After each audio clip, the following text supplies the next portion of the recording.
في بلادنا أشرقت أمجاد، وباتحادنا تبوأنا القمم، وبمشاركتنا يكون التمكين.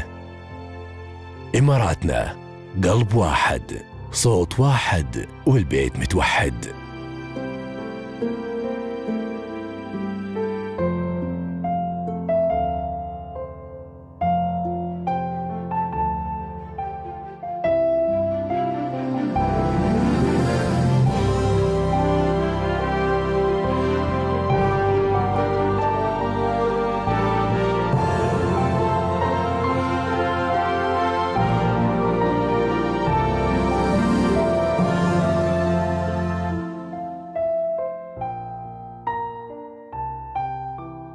شارك في انتخابات المجلس الوطني الاتحادي في 3 أكتوبر 2015 وصوت للإمارات.